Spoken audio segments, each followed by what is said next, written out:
Cristiano Zanin toma posse no STF em cerimônia que reuniu a cúpula do poder em Brasília. O Cristiano Zanin foi indicado pelo presidente Lula. Nós tivemos alguma crítica por parte da oposição e por parte da imprensa que trabalha para a oposição, mas nesse momento a celebração, esse evento de posse do Cristiano Zanin, com a participação de várias autoridades, demonstra que não existe nenhuma resistência em relação ao Cristiano Zanin no que realmente interessa, que são os demais tribunais e o próprio STF e, obviamente, várias autoridades que participaram deste evento. Lembrando que o Cristiano Zanin foi o advogado do presidente Lula, mas colaborou de uma forma muito relevante para a democracia brasileira, principalmente porque foi ele que ensinou para os nossos tribunais sobre o lawfare, que é o uso das instituições do Poder Judiciário, das instituições do Estado, para perseguir pessoas por questões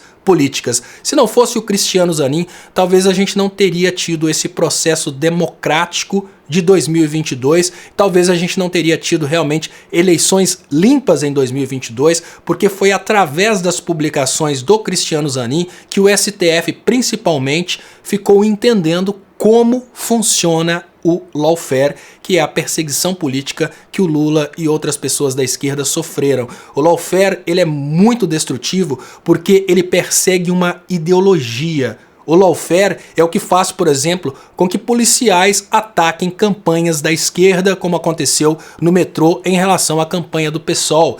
É o lawfare que faz com que guardas municipais, como o caso de Ouro Preto, ataquem pessoas que estavam protestando contra a morte da Marielle Franco. Essa divulgação massiva pela mídia brasileira de que a esquerda é composta por pessoas corruptas que apoiam a criminalidade, tudo isso faz parte do lawfare. E o Alexandre de Moraes agiu muito bem durante as eleições, principalmente porque agora os tribunais brasileiros, principalmente o STF, conhecem muito bem esses mecanismos de distorção democrática.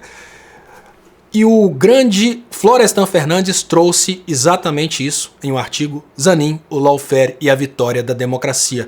O nome de Cristiano Zanin, que toma posse como ministro do STF, está indissociavelmente ligado à defesa dos primados da democracia e do Estado de Direito. Sim, o nome do Cristiano Zanin é muito importante para os últimos eventos da democracia brasileira, e ele não foi indicado somente por ter sido advogado do Lula, mas principalmente por ter sido um dos juristas mais importantes para a gente tomar de volta as relações institucionais como estão acontecendo hoje.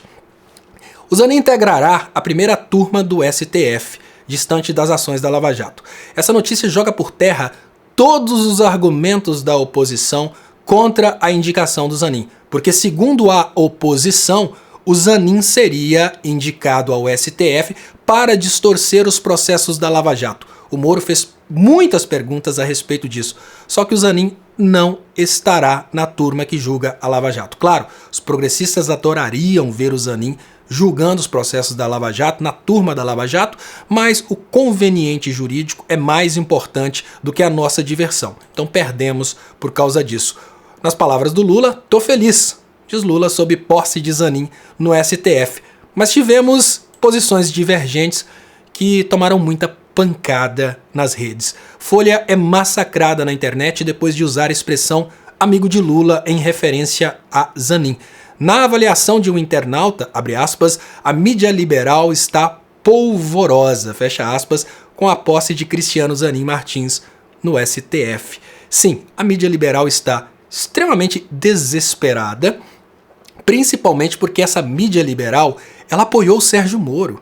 Essa mídia liberal perseguiu o Cristiano Zanin durante todo o tempo em que o Cristiano Zanin lutou contra o lawfare na Lava Jato. E a mídia liberal acredita que o Cristiano Zanin será como os donos da mídia liberal, que ele usará de todos os meios possíveis para se vingar da mídia liberal. Mas uma pessoa que tem a grandeza de chegar ao STF não usa sua posição para se vingar das pessoas.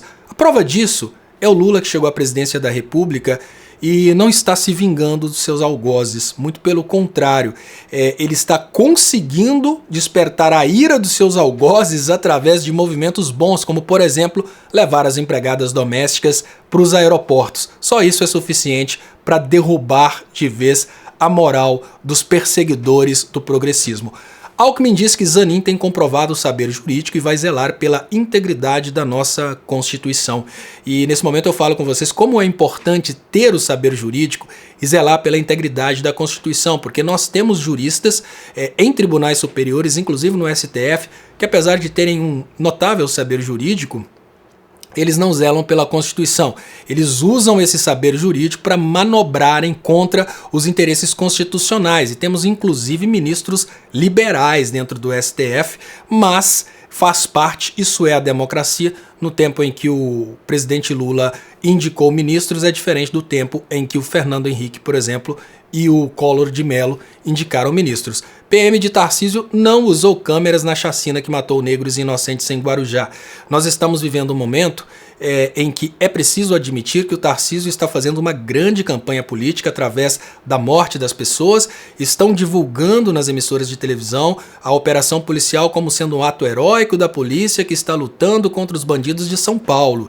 Mas eu volto a refletir, se essa polícia tem condições de acabar com a criminalidade, por que ela só entra em ação depois da morte de um policial? Não seria correta a atuação da polícia constante no sentido de acabar com a criminalidade? Mas não. Segundo alguns relatos, os policiais então estão entrando na casa das pessoas e matando, não dando para as pessoas nem a chance de serem presas e se defenderem. Muitas pessoas de direita estão considerando os atos corretos, porque infelizmente no inconsciente de muitas pessoas do Brasil impera aquela ideia de que bandido bom é bandido morto. E pior, eles acreditam que todos os moradores de comunidade são bandidos. E é a hora de termos uma intervenção federal nessa segurança de São Paulo, porque deixar o governador de São Paulo utilizar esse caos para fazer sua campanha política e se tornar um super Bolsonaro 2 vai ser um grande erro, e isso é um clamor que eu faço nesse momento ao Flávio Dino e ao Lula. Em falar em Lula, em falar em questões criminais, nós estamos vivendo o melhor momento realmente. É aquele momento em que lacrar sobre o ministro do STF dá problema, ameaçar o Lula de morte dá problema. Polícia Federal prende homem que teria ameaçado atirar em Lula. Veja um trecho do comunicado emitido por investigadores. Policiais federais prendem nessa quinta-feira, no município de Santarém, um fazendeiro por suspeita de ameaçar e estimular um atentado contra o presidente Luiz Inácio Lula da Silva. André Luiz Teixeira da Silva teria ameaçado de dar um tiro no petista e, de acordo com as investigações, fez pesquisa a respeito do hotel no qual o presidente irá se hospedar na cidade, onde cumprirá a agenda na sexta-feira 4. A informação foi publicada nessa quinta pela jornalista Daniela Lima, da Globo News. É uma notícia muito interessante, principalmente porque ela nos dá uma tranquilidade, porque quanto mais pessoas forem presas por ameaçarem políticos, não só o Lula, mas ameaça a qualquer político, mais estabilidade a gente vai ter. Quanto mais estabilidade política tivermos, mais investimentos e mais crescimento econômico a gente acaba tendo. Eu sou contra a ameaça ao Lula, como sou contra uma ameaça, por exemplo, ao Tarcísio. Não é questão de eu estar do lado da prisão de quem ameaça o Lula. Eu acho que políticos não devem ser ameaçados, ninguém deve ser ameaçado. Integrantes do MBL são expulsos da PUC São Paulo após confusão com estudantes. A opinião que eu tenho dessa notícia, eu comemoro essa notícia, acho bem interessante esse acontecimento, porque o MBL ele tem trabalhado contra a educação, o MBL tem trabalhado contra a inclusão, o MBL tem trabalhado contra tudo que significam as universidades, tanto públicas quanto privadas. Não há nenhuma compatibilidade com a presença do MBL em universidades. Eu falo até mais, a presença do MBL dentro das universidades é a mesma coisa da presença dos demônios e do próprio Satanás dos infernos dentro de uma igreja. Não é uma presença bem-vinda. Eu não sou a favor desse tipo de movimento de expulsar as pessoas, mas quando os movimentos acontecem, eu sou obrigado a ficar do lado daqueles que expulsaram. Porque se o MBL luta contra a educação, se ele luta contra a inclusão, e se ele acha que as pessoas devem lutar sozinhas pelos seus próprios futuros, qual que é a lógica de um MBL estar dentro de um espaço destinado à formação superior, sendo que o Kim Kataguiri, que foi um dos mais importantes líderes do MBL, ele foi contra a universidade e disse que saiu da universidade porque sabia mais que os professores, né? Então é uma coisa totalmente incompatível. E eu queria trazer para vocês essa notícia internacional e compatibilizá-la com o Brasil. 2 marinheiros da Marinha dos Estados Unidos são presos por vazarem dados de segurança nacional à China. Olha que coisa extremamente interessante, porque o Eduardo Bolsonaro disse que acontece nos Estados Unidos, acontece no Brasil. E lembrando que Moro e Dallagnol, que hoje certamente estão desesperados com a posse do Zanin, eles vazaram dados importantes da Petrobras para os Estados Unidos para depois subsidiar aquela transferência de muito dinheiro da Petrobras para os acionistas norte-americanos. E esse movimento deles é o mesmo crime que gerou a prisão desses 2 marinheiros. Então eu reflito com vocês sobre a importância de que o que acontece nos Estados Unidos nesse sentido aconteça no Brasil, e vamos torcer para que Moro e Dallagnol paguem pelo que fizeram com as empresas brasileiras, principalmente a Petrobras. Tendência é que as provas se avolumem, diz Flávio Dino sobre inquérito contra Zambelli e Delgatti. Ministro da Justiça citou a possibilidade de novas confissões e o material apreendido pela Polícia Federal. Sim, nós estamos vivendo um momento louvável da nossa democracia.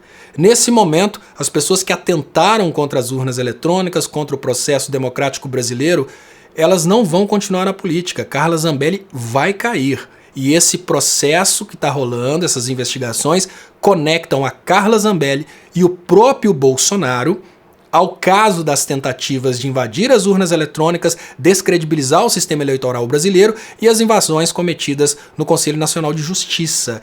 Todos esses crimes dão cadeia. Então, nesse momento, nós estamos presenciando o início da queda da Carla Zambelli e estamos presenciando também o processo que tem o potencial de levar o Bolsonaro para a cadeia. São vários os processos que têm esse potencial de levar o Bolsonaro para a cadeia, mas esse tomou completamente os noticiários e, obviamente, esse processo pode colocar o próprio Bolsonaro em desespero, tanto esse quanto o processo das joias. Ele pode interferir nas investigações e pode ter sua preventiva decretada, que é o momento que eu acredito que todos nós estamos esperando. E com essa notícia pitoresca, eu encerro o Notícias do Dia de hoje e agradeço a todos vocês que acompanharam até aqui.